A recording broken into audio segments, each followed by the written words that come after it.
Hey everyone, my name is Kevin Harrington, and this week I had the opportunity to sit down with Auguste Forrester. He is the owner-operator of WunderHaus here in Conway, and it's like a German European style restaurant, and it's very good, but I don't like to do food reviews on this channel, so instead I'll just show you guys some of the reviews that I found online. But a good restaurant's about more than just good reviews, it's also about good people. And I really think the folks over at WunderHaus are good people. So I'll quit talking, and here's Mr. Auguste Forrester. We started the WunderBus food truck in 2015, around October, but we didn't have our first day of business until March of 2016. And the WunderBus food truck was the wayfaring Germanic cuisine. We were a farm to fender rather than farm to table. And though we were out of Conway, we were mostly in Little Rock for events, catering, things of that nature. It wasn't until 2017 that we moved into a WunderHaus. Our menu is very small. We have, I think, 10 or 11 items that are on the entree list and maybe 8 or 9 appetizers, soups, etc. It fits on one page. We're a gas station. There's 10 tables in this lobby. It's a very small kitchen back there, but to us, it was a matter of perspective. We were coming from a food truck, so anything bigger than a food truck was humongous. And on top of that, it was on level ground. Everything is broken down from scratch. We don't have anything that comes ready-made in a bag. So though we're only open from Wednesday to Saturday, we're here every day. We're here every day prepping something, doing something, getting ready for the greater purpose, I suppose. It's been really odd because it's kind of been our crux, and it's our biggest vice and our biggest virtue. We haven't made profit in 18 months. We haven't made any money. In fact, I've been putting money into it for the last year and a half.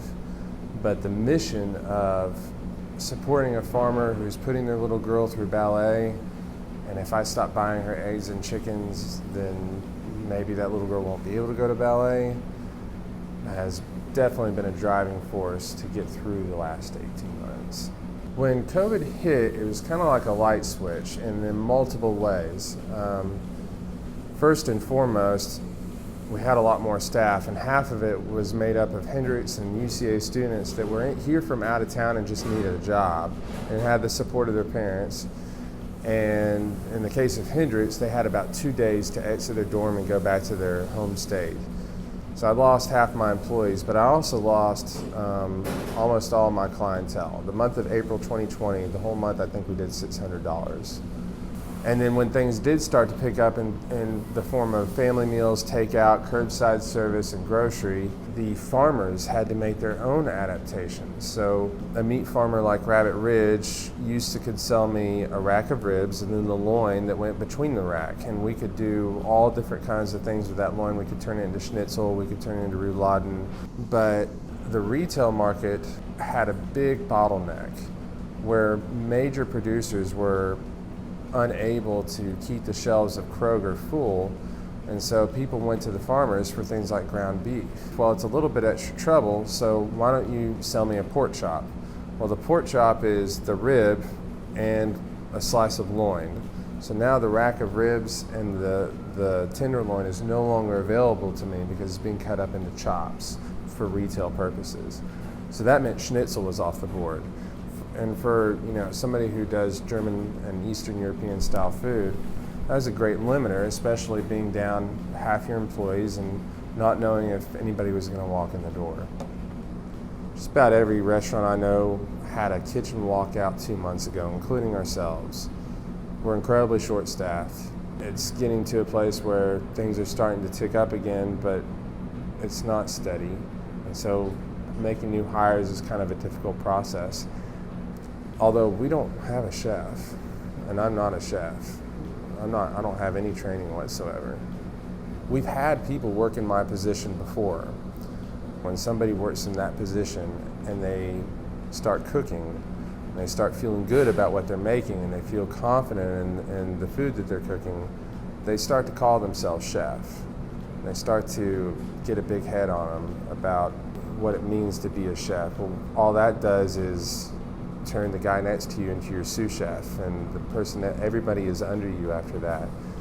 We have too few employees to start creating hierarchical ego trips. Teamwork is a really big deal here. Family is a really big deal here. We meditate twice a week together. If there's anything that any restaurant out there would ask of their customers, their employees, their fellow compatriots, is patience.